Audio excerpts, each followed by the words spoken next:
नमस्कार दोस्तों, एक बार फिर से आपका दिल से स्वागत है हमारे चैनल कहानी सीकर पर।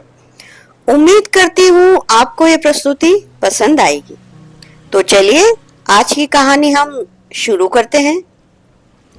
जब भगवान राम, माता सीता और लक्ष्मण वनवास के दौरान पंचवटी में निवास कर रहे थे, तब रावण ने अपनी बहन शूर्पणखा के अपमान का बदला लेने के लिए एक योजना बनाई। उसने मारीच को स्वर्ण मृग का रूप धारण करने के लिए कहा ताकि सीता जी उसे देखकर उस पर मोहित हो जाएं और राम जी उसे पकड़ने के लिए वन में चले जाएं। रावण की यह योजना सफल भी रही और जब राम जी उस मृग के पीछे गए तब रावण ने सीता जी का हरण कर लिया। जब भगवान राम वापस लौटे और सीता जी को वहां पर नहीं पाया तो वे अत्यंत दुखी और व्याकुल हो गए। वे माता सीता को ढूंढने के लिए इधर उधर भटकने लगे। उस समय एक काग ने राम जी और लक्ष्मण जी को देखा और उनकी पीड़ा और उनकी समस्या को समझ गया। यह कौवा कोई साधारण पक्षी नहीं था, बल्कि इंद्र का पुत्र जयंत था। जयंत अपनी माँ शची से बहुत प्यार करता था, लेकिन वह अहंकारी और उद्दंड भी था। उसकी इस प्रवृत्ति के कारण वह कभी-कभी अनुचित कार्य भी कर बैठता था। एक दिन उसने भगवान राम की पत्नी सीता जी को देखा और उनका सौंदर्य देखकर उन पर मोहित हो गया। जयंत ने अपनी कौवे रूपी की रूपधारी शक्ति का दुरुपयोग किया और माता सीता के पैर पर अपनी चोंच से प्रहार किया। माता सीता ने अपनी पीड़ा सहन करते हुए राम जी को पुकारा। राम को यह देखकर बहुत क्रोध आया, लेकिन वे जानते थे कि यह कोई साधारण कौवा नहीं हो सकता। उन्होंने अपनी दिव्य दृष्टि से देखा और जयंत के इस कार्य को वे समझ गए। राम जी ने एक तिनका उठाया और उसे अपने दिव्य शक्ति से ब्रह्मास्त्र में बदल दिया। फिर उसे जयंत के पीछे छोड़ दिया। ब्रह्मास्त्र को पीछा करते हुए देख जयंत बहुत डर गया और वह समझ गया कि उसने एक भयंकर गलती कर दी है। वह बचने के लिए इंद्र, ब्रह्मा और अन्य देवताओं के पास गया, लेकिन कोई भी उसकी मदद करने के लिए तैयार नहीं था।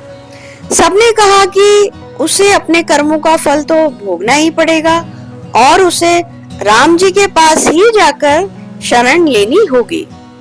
आखिरकार जयंत वापस राम जी के पास आया और उनके चरणों में गिर पड़ा। उसने अपनी गलती स्वीकार की और राम जी से माफी भी मांगी। जयंत की स्थिति देखकर राम जी को उस पर दया आई। उन्होंने उसे क्षमा कर दिया, लेकिन जयंत को अपनी चोंच खोनी पड़ी। भगवान राम ने उसे आशीर्वाद दिया कि वह एक प्राप्त करेगा और भविष्य में अपनी गलतियों से सीख लेगा। जयंत ने अपनी गलती से शिक्षा ली और भगवान राम के प्रति अपनी भक्ति को और भी दृढ़ किया। उसने भगवान राम की करुणा और प्रेम को अनुभव किया और उनके प्रति अपनी निष्ठा का संकल्प लिया। यही जयंत आगे चलकर काकभुशुंडी के नाम से जाने गए, जो भगवान राम के महान भक्त और उनकी जीवन की कथाओं के गायक भी बने। काकभुशुंडी ने अपने शेष जीवन में भगवान राम की कथा का प्रचार किया और लोगों को उनके दिव्य गुणों और लीलाओं के बारे में बताया। उन्होंने राम के जीवन के हर पहलू को समझा और उन्हें अपनी चेतना में समाहित किया। उनका हृदय प्रेम और भक्ति से भर गया और उन्होंने राम के चरणों में अपना सर्वस्व समर्पित कर दिया। काकभुशुंडी का एक और महत्वपूर्ण योगदान यह था कि उसने गरुड़ को राम कथा सुनाई। जब यह घटना हुई, जब गरुड़, जो भगवान विष्णु के वाहन है, ने राम के महत्व को जानने की इच्छा प्रकट की। काकभुशुंडी ने गरुड़ को रामायण के गहन कथा सुनाई, जिसमें उन्होंने भगवान राम के जीवन की महान घटनाओं और उनके द्वारा प्रदर्शित दिव्य गुणों को विस्तार से बताया। गरुड़ ने काकभूषुंडी की कथा को सुनकर राम के प्रति अपार श्रद्धा और भक्ति का अनुभव किया। काकभूषुंडी की कथा के माध्यम से गरुड़ जी को राम जी के दिव्य रूप और उनकी करुणा का ज्ञान हुआ। उन्होंने समझा कि राम का जीवन एक महान उदाहरण है जो हमें प्रेरणा, करुणा, धर्म और सत्य के मार्ग पर चलने के लिए प्रेरणा देता है। काकभूषुंडी ने अपनी कथा के माध्यम से यह संदेश दिया कि भगवान राम की करुणा अनंत है और उनकी शरण में जाने से कोई भी जीवात्मा अपने पापों से मुक्त हो सकता है।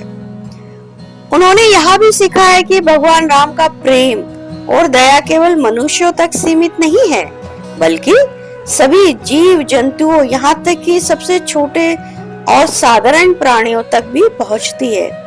काकभूषुंडी की कहानी से हमें यह महत्वपूर्ण शिक्षा मिलती है कि सबसे पहले यह कहानी हमें यह बताती है कि अहंकार और अनुचित कार्यों का परिणाम हमेशा भयंकर होता है और उन्हें सुधारने का एकमात्र मार्ग सच्चा पश्चाताप और भगवान की शरण में जाना है। जयंत ने जब अपनी गलती को स्वीकार किया और राम जी के पास माफी मांगने गए, तभी उन्हें शांति और मोक्ष की प्राप्ति हुई। दूसरी बात, यह कथा राम की असीम करुणा और प्रेम को दर्शाती है। भगवान राम, जो सभी प्राणियों के रक्षक हैं, ने जयंत को उसकी गंभीर गलती के बावजूद क्षमा कर दिया।